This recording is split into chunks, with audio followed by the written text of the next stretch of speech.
Okay, today we are joined by Tim Creasey, the Chief Innovation Officer at Prosci.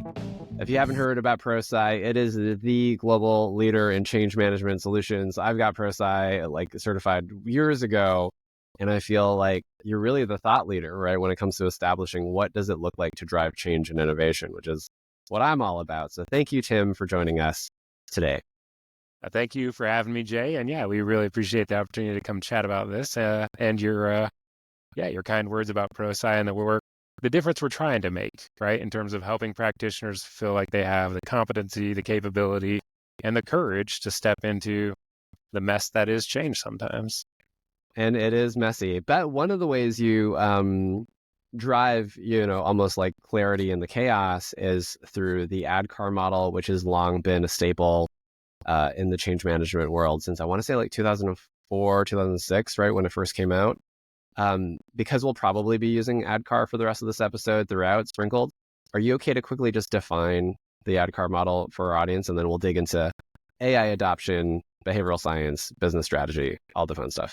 Absolutely. So ADKAR is a model created by our founder, Jeff Hyatt. He was an engineer by training, but he was running these huge process optimization projects, and he kept ending up with, there's a stack that was successful and a stack that wasn't. And so he said, why is that happening? What can I do to learn about the difference between the two? Very quickly, he came across the fact that the people side of change is the biggest differentiator between those two stacks. And so he dove in and started to better understand the human side of all of those technical changes. He created the ADKAR model as an individual results-oriented approach to describing successful change journeys. And so it's a 5 building block model. We say it's sequential but not linear, which means you can run forward, you can run backwards, you can start out in the middle and not have awareness and desire. And so I do think sometimes people say, oh, because it's 5 building blocks, it's the recipe. And it's like, no, describes the successful stepping stones I need to have in place if I'm going to make this change successfully. So it's ADKAR.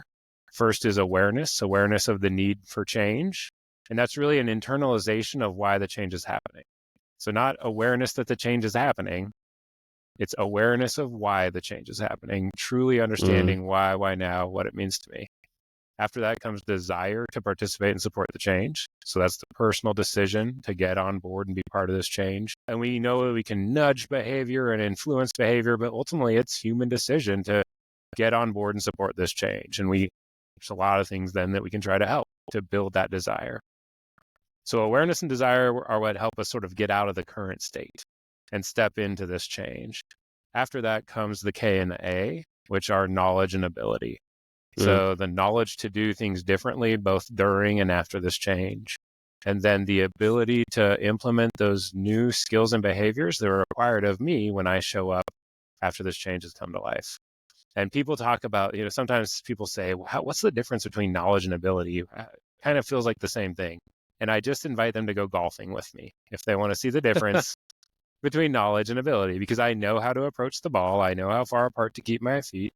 I know to keep my head down. Like, I know that I'm supposed to keep my head down. I do not have the ability to keep my head down. So, right. Where's the muscle memory, right? Shank, I go. So knowledge and ability. Ability was when the change has happened. And then it's our natural, physiological, psychological tendency to go back to things we know. It's just safer and more comfortable, and it actually takes your brain less energy. And so if you're going to stay in a changed space, there's got to be that R at the end, which is reinforcement to sustain the change, to really help ensure that the change sticks. So one thing to remember is ADKAR is an individual change model. So when a company decides it's going to roll out a big generative AI solution across the entire organization, just kind of blast it out there, each person who's supposed to be using that tool to help drive better productivity, better decisions, better quality out of their own work, has their own awareness of the need to bring that tool into the way they do their work, desire, knowledge, ability, and reinforcement. So it's an individual outcome-oriented model that we then use as the backbone to scale how we can support people through that journey. Thank you so much for that breakdown. What strikes me right off the bat is I've heard and been familiar with the model for so long. I often love how simple it is, yet complex too, right? In the sense that I can understand it right away, but then for me to drive change and adoption, that is a lifelong piece to master on a contextual basis, whether it's across my teams, across the org, systemic, you name it. And so you've been really busy. Prosci has been really busy. You've been doing a lot of research when it comes to maybe shifting the conversation. You mentioned AI adoption. You've been doing a lot of research lately about how organizations are doing when it comes to driving AI adoption now, today, October, November 2024, right? How's it been going? What are some of the findings that you've started to see in how AI adoption varies across personal use, organizational use, team use? Yeah, I mean, you've been an active participant, right, in this AI journey that's going on, and I've been continually surprised at sort of the various paces of kind of adoption and integration we're seeing across these different levels. And so, research is the core of who Prosci is. It's kind of the core of what we do. So last year, we actually did a body of research on how change practitioners were using AI to augment their own work. Mm. So how are they bringing it into the work that they were doing? How are they using it? What was the impact that they were seeing? What opportunities and challenges do they envision out on the horizon? And so that was a first look at just the change management practitioner. But the more and more and more I was talking to different organizations and different clients, we started to realize and see that there's a fascinating landscape of AI adoption sitting in front of us. And so we ended up putting together a study that we conducted here towards the back end of 2024 that really explored adoption at the individual level. So how are people bringing AI to bear in their work, to improve productivity, to get the work they do done at higher quality, get it done faster, with less mental strain, and with higher levels of enjoyment. And there's a growing body of data that when we bring AI, this new digital tool, new way to access digital information into our job, we can do better work, faster work with less mental strain and higher levels of enjoyment. So that's not like an individual level of adoption. But we know that's not the only thing going on. So there's kind of this team level of adoption that we're starting to really explore. It says, how are teams bringing AI to bear in the work they do to improve workflow, solve bigger problems, or solve the problems they haven't been able to solve, communicate and collaborate more effectively? And out of curiosity, as you unpack teams, just to clarify that, is that teams from a functional point of view? So, you might have the marketing department tackle how to use Canva or Adobe Firefly, or finance playing around with it? Or are you seeing cross-functional pieces there? When we collected the data, I don't know, we didn't specify one or the other, but I think Okay. you're right. We're watching teams in terms of organized groups of people with a common objective, whether it's functionally marketing, finance, or, a team in support of a particular strategic initiative. The other thing is I'm watching teams get formed to try to bring AI to life inside the organization too, Yeah. which I think is kind of starts to get into that third level of adoption that we were talking about, which is, getting into that enterprise-wide. How do we truly transform who we are as an organization based on a new way to access digital information and the digital information that makes up kind of who we are? So. And out of curiosity, I'd love to come back to individual in a second, but when it comes to enterprise level AI strategy, oftentimes I'm brought in to either help with internal value creation, where it comes to serving our employees better and the productivity focus, and then also the external lens when it comes to productizing AI in a way that we can sell it and add value to our customers. Yep. Did you find any research findings there where it comes to a preference to one or the other, or is it a mixture of both? Yeah, I'm not sure necessarily preference, but prevalence. So we did ask those executives in this study. There was about 200 executives that commented on the enterprise drives around bringing AI to life at that level. So we asked the question, why is your organization using AI? 58% operational efficiency, right? Efficiency, productivity, optimize resource allocation. The next up is 13% competitive advantage, which I'm not quite sure tips all the way into productizing, but it's how we differentiate ourselves from those in the market. 6% next was decision-making. 5% after that was financial impacts around cost reduction. Next was 5% at quality and accuracy. How do we improve quality and accuracy across the system? And then the next was 4% customer experience, which probably also starts to tip into that. So probably Productization. not the productization as much as kind of that internal application. Interesting. Yeah. And by the way, thank you for like having the numbers ready for that. That's really cool to see. It's what's interesting is that a lot of the categories actually, you're not seeing broad big buckets. They're actually, to your point, like 6% decision making, like they're small, and so it's focused value creation, Yep. targeted at specific problems that they're dealing with, which is fantastic. Yeah, I think we're moving out of. Yeah, I think this kind of peanut butter spread the organization is not the way we're going to see true transformation. And so I think this notion of being very intentional and targeted, because I do think, we talk about individual, team, and enterprise like they exist equally. I don't think they're coming to life equally in organizations, right? Right. I think you see a lot more individual adoption, whether it's sanctioned or unsanctioned. Teams, I think you're starting to move there, and I think you're starting to see a little enterprise movement, but I think it's interesting to look at how that adoption pattern plays out and what executives and team leaders can start to do to try to tip the scales towards more successful adoption conditions. Right. And so to your point about what successful adoption conditions look like, there's been recently a bit of a move towards or a highlight of a trend of spotty adoption, meaning like pockets of orgs are running and other pockets of orgs are not. Any views there when it comes to individual adoption and why spottiness might be a thing? Yeah, I think spottiness, I think it's a reality. This notion of spotty adoption is what we are all traversing. I think it's happening for a couple of different reasons. Ethan Mollick, who's a lead thinker in the space, talks about those secret cyborgs.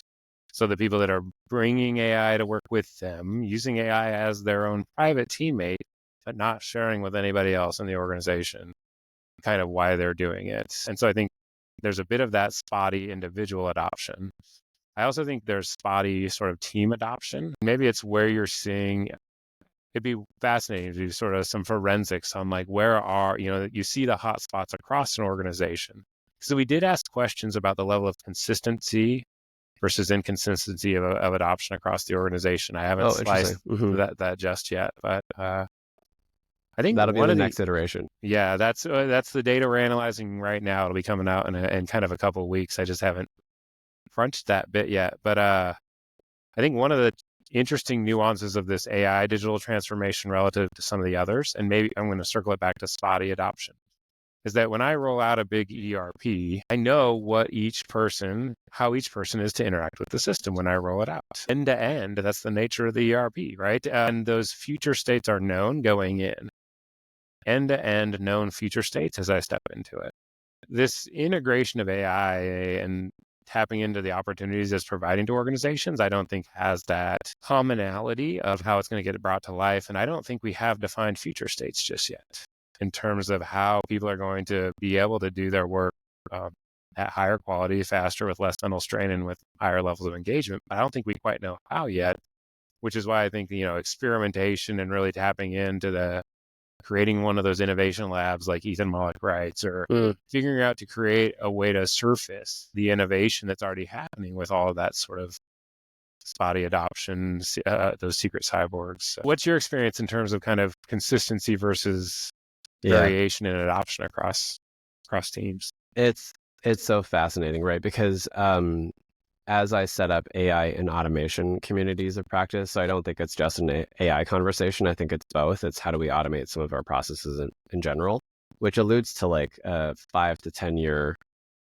history and track record of robotics process automation, right? So it's the spectrum. One thing I find teams are balancing and fighting to do is how do you balance all of the day-to-day operations and doing where everyone's running so quickly with the requirement to tinker and work and wonder and experiment. And so as we've done these communities of practice, we've almost had to block bite-sized chunks of, hey, here's a use case. What do you think about that? This is from a different department. How would you apply it to yours? And then as I continue to share different use cases, the hope is as they learn, about different use cases, then they're able to tinker and then hopefully move from that to adoption and then integration into workflow. Yeah, And so very I would be nice. curious, maybe to shift the question back to you. We talk a lot about AI adoption. What do you see as the difference between AI adoption and AI integration when it comes to workflows? What does that look like? Yeah, and I think it's it's nuanced, but it's not semantic, right? The difference between adoption and integration when we're playing in this AI space. So I was mentioning before we got started, I just did a 90-minute presentation for a bunch of senior leaders in the higher ed IT space.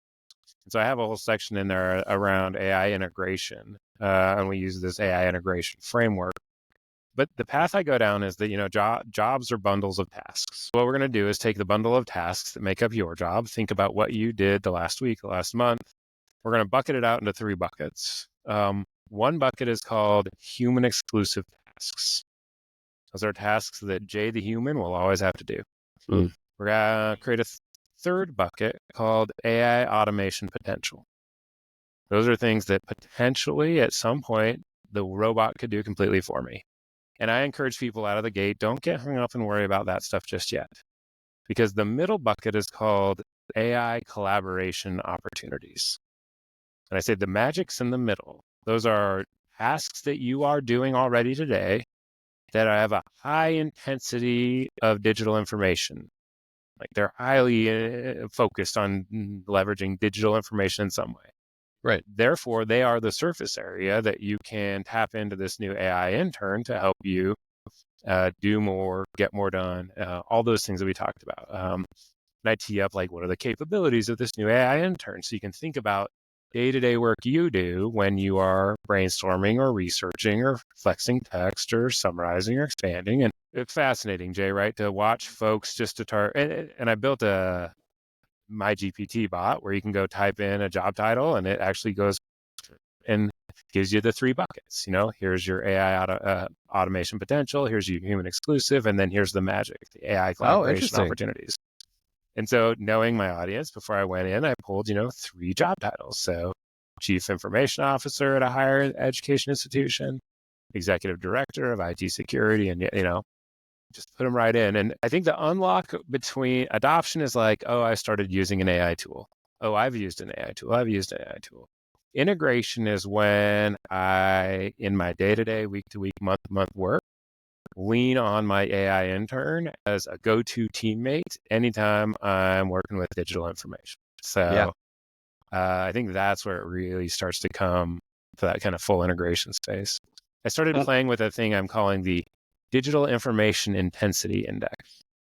Digital Information Intensity Index. What does that mean? Unpack that for us. So you'd get there by saying, how much of your particular job, all those bundles of tasks, what's the intensity with which digital information is a part of what you get done? So I can look at your core tasks and say how many of them are engaged and involved with digital information. I can look at communication and collaboration and say how often is that happening via digital information. I can look at the specific tools. I've got about 5 factors in this because I'm actually building the index. We can start to score jobs. We can start to score industries. There's particular industries that have a much higher digital information intensity than other industries. Once you start to make sense of the digital information intensity of the work you do, that lets you understand the surface area of where AI impact is potentially there. So. And out of curiosity, as I think about how much digital information we have in most people's, I'd say let's say, white collar type work, it's a lot, right? Our emails, our Slack communication collaboration platforms, our Notions, our most things are digitized. And so maybe, I guess I'd be curious for your points of view, as Microsoft has entered wave 2 for Copilot and they've claimed to shift into the agentic agent type movement. Yeah, where do you see that going? Is it most job tasks actually falling into the bucket? Do we get to this state where the index is quite heavily reliant on most jobs being quite nuanced, and then we're spending more of our time in discussions and stakeholder alignment and et cetera, right? What's your point of view there? Yeah, I think that's the way to think about it, right? Is that what tasks can I dial down my time investment in so that I can dial up my time investment elsewhere? And so I'll take Prosci. We introduced one of these AI assistants. Her name is Kaya. She's read all the Prosci corpus of knowledge and can answer your question like that, right? So I have somebody say, it would have taken me 2 hours to draft the thing I did. It got it done in 15 minutes. Right. That hour and 45 minutes is the time to go do real people side work. And to me, that's like this kind of, it's where we start to, it's not that I'm replacing that change practitioner. I'm dialing down the digitally information intensive tasks, especially the coordinating, planning, drafting kind of task work they used to do. True. Yeah. To free up the time to go do those other kinds of the nuance, the refinement, the relationship building, the trust building. Because a lot of the digital information, you think about digital information intensity, and then you could add another like a prime piece, which is how much are you by yourself just working in digital information versus how often are you collaborating with other folks in digital information. And a lot of that by yourself time is drafting, coordinating, planning, sense making, which is all time that you can be supported with if you tap into this new way to make sense of digital information. So. What's interesting is like, yes, there's the way to report back through surveys on what kind of information I'm spending my time doing.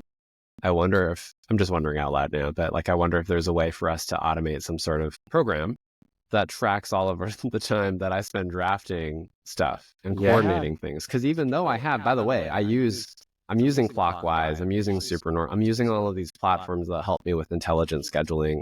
I'm dialed into Copilot. And despite all of that, I'm still spending time drafting emails, right? Drafting messages to my coworkers, that kind of thing.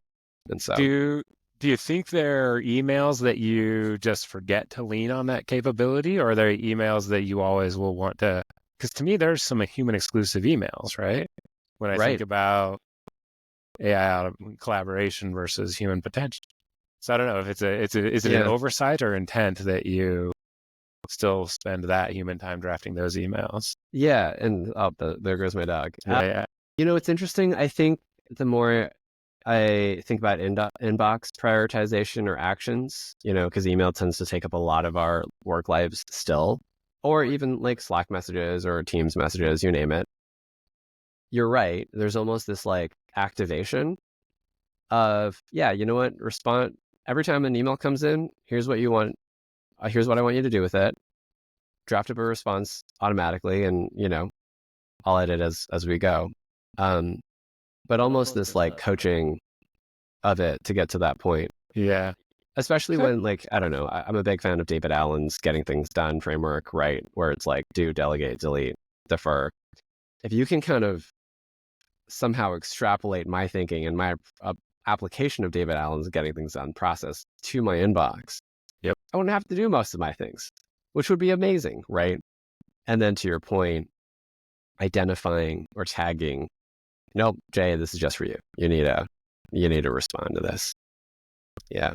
And I have a lot of, I think that's where we're heading next, right? Because it's words being strung together that create the meaning that we can now deconstruct into the zeros and ones so we can back into the meaning. And so the notion that very soon it'll be able to say, high priority, these are ones that are going to be human exclusive. Here's ones where I've drafted a first draft. These are ones I either put in the trash or forwarded to the person they needed to be forwarded to. Like, it's going to be a wild, wild space. At the same time, I'm fascinated by enterprise adoption speed. Because I do feel like there is so much very slow enterprise adoption happening too. So. Right. And so maybe that, to your point about slow adoption, any barriers that you see preventing employees from adopting AI and tying that into the notion of the secret cyborgs who are using AI, but maybe not touting it for fear of saying, hey, you know what? I am productive, and it's not because of AI, it's because of me. Here's why I look good, not me augmented with how AI helps me run faster. Yeah. And I'll do two things. I'll tip you into the Ethan Mollick article, and then we'll put an ADKAR lens on it as well. Yes, please. Because the Mollick article is called AI in Organizations, Some Tactics. But he gives 6 reasons why people aren't bringing forward their use of AI. And then what I'm going to do is put them kind of into an ADKAR lens and be like, what is the human component that's causing that drift or that secrecy of the application. So the first one is, and this is Ethan's Moloch's barrier. They're being treated as, that was the second one. First one, they received a scary talk about how improper AI use might be punished. Maybe the talk was vague on what improper use was. Maybe they don't even know what to ask. They don't want to be punished, so they hide their use. Punishment. Yep. So that's an awareness and a knowledge challenge, probably, right? We didn't create an insufficient awareness of the need to step into using AI and using it properly. And we didn't effectively describe what you can put into it, what you can't put into it, what you can do with what comes out, and what you can't do with what comes out. Right. We didn't give people that level let's of articulate clarity. that. Yeah. Second one, the barrier. They're losing. This is the fear of losing respect. They're being treated as heroes at work for their sensitive emails and rapid coding ability, right? They suspect if they tell anyone it's AI, not them doing it, people will lose respect for them, so they hide their use. So that's an interesting one from an ADKAR perspective. There's certainly a desire piece here in play around kind of desire to maintain prestige, reputation. Mm-hmm. That perceived value that's coming. And that probably juxtaposes with not seeing the organization as being receptive to people experimenting and creating value out of these new tools. And then reinforcement is another big one there, right? Making sure that we're supporting and celebrating those that are doing well, and making sure that we're not inadvertently punishing those that aren't. His third is about job loss. They know the companies see productivity gains as an opportunity for cost cutting. They suspect that they or their colleagues will be fired if the company realizes that AI does some of the work, so they hide their use. So that was his third reason. Big awareness desire barrier there, right? That's the organization not having set the tone for what it means to be stepping forward an AI adept workplace and workforce. And on that one, just to bring that to life a little bit, totally see that happening from a customer service agent point of view, where like level 1 customer support and chatbots has now actually totally driven by phone or chat through AI. Yeah. Right. And so to your point, if that's happening across an organization, how do we as the org drive the awareness that, no, this is a great thing, and here's what your role will look like after? Absolutely. And providing those paths and opportunities to reskill and move into somewhere else. Yeah. Okay, what's next? His next was the lack of reward for sharing AI use. They suspect if they reveal the use, even if they aren't punished, they're not going to be rewarded for it. They aren't going to give away what they know for free, so they hide their use. So this, again, comes probably from the enterprise not establishing that base foundation of this is where we're heading as an organization. Those who help us get there are part of where we're trying to head. And reinforcement can also, a lack of reinforcement also pushes back against this kind of reward mechanism that folks have. And what's, if I may go on that one for a little bit, the reward and recognition piece almost feels like such a double-edged positive, both for the employee's reputation, but also for the organization's reputation as a place that's desirable to work. I automatically think of this company. It's called Well Health, they're based here in Vancouver, BC.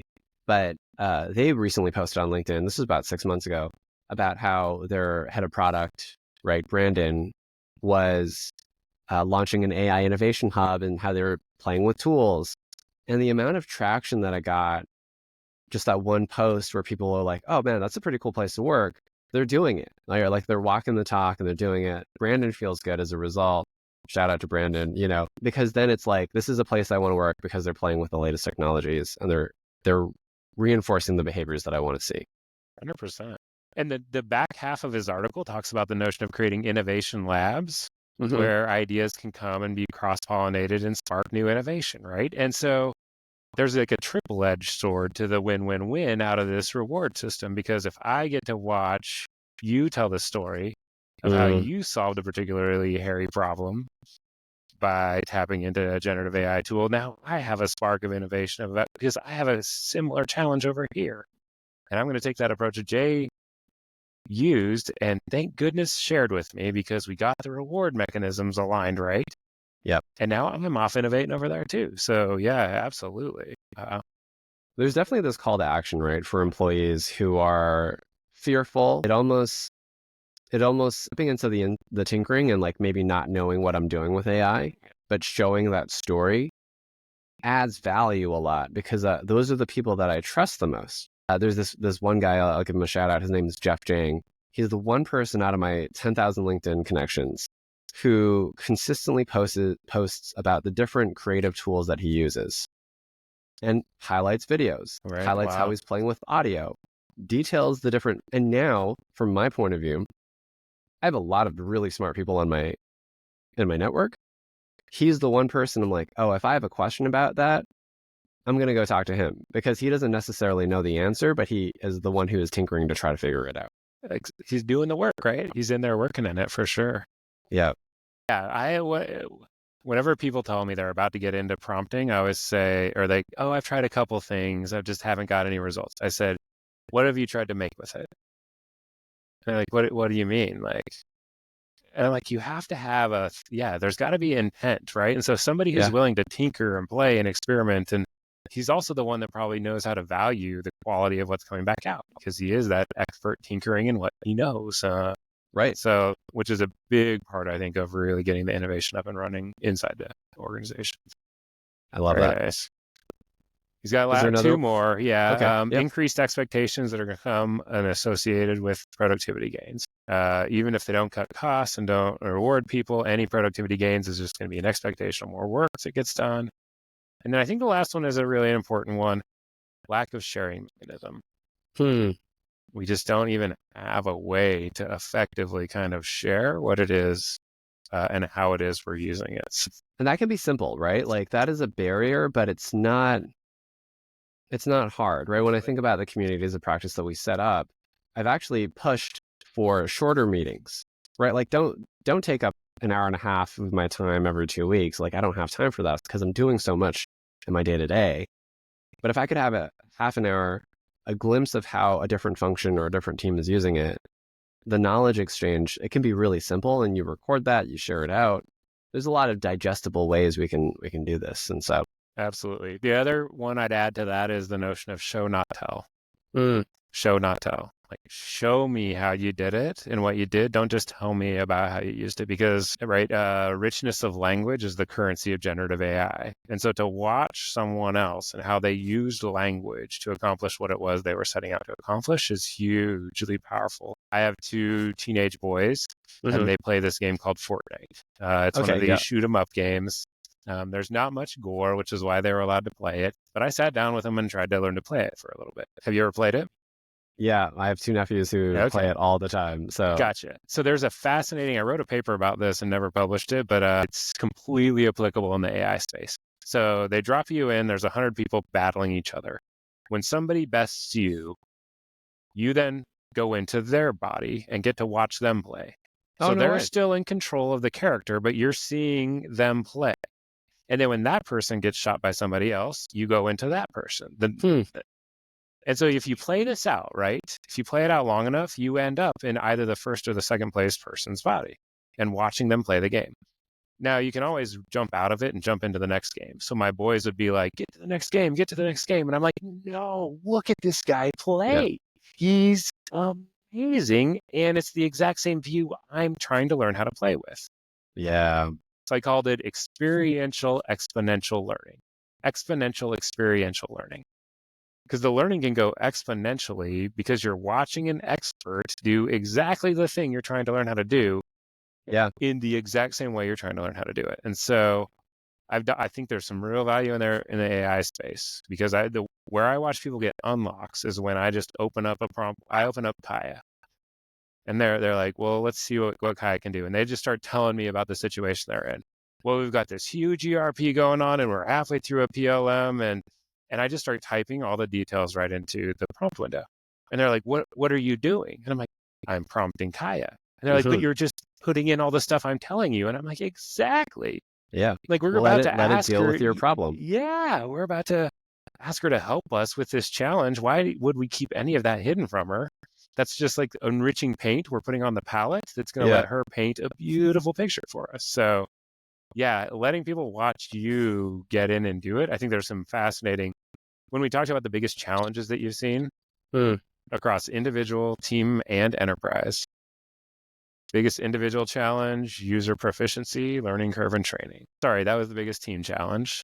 Biggest enterprise challenge, workforce capability, employee training, and lack of expertise.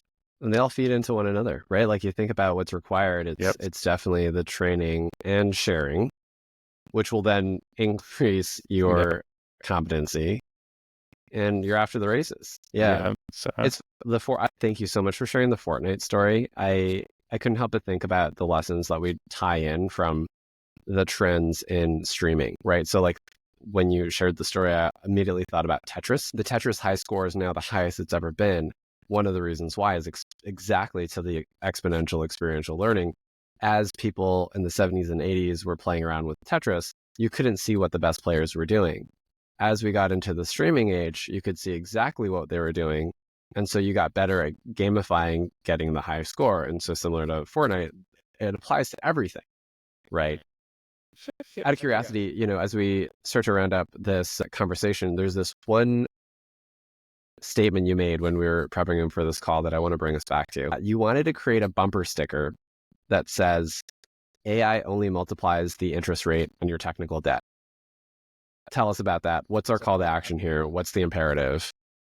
Yeah, very good. So the bumper sticker is going to be AI only multiplies the interest rate on your technical debt.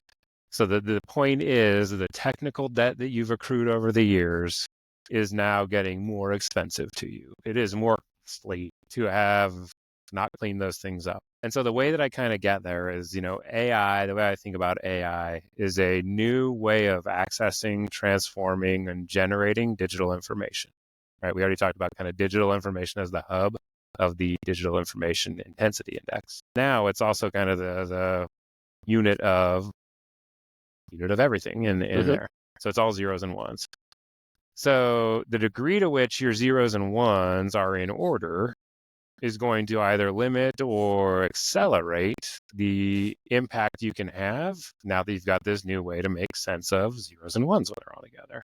And so I think about things like data cleanliness, process, structure, governance, kind of having the house in or having the zeros and ones house in order enables this AI intern to come in and do much more magical things than if those zeros and ones aren't necessarily in order and we're carrying a larger amount of sort of technical debt that we have to kind of navigate as an organization. And I love that because the imperative now is more important than ever before because the rate of information that we have is doubling every 72 hours.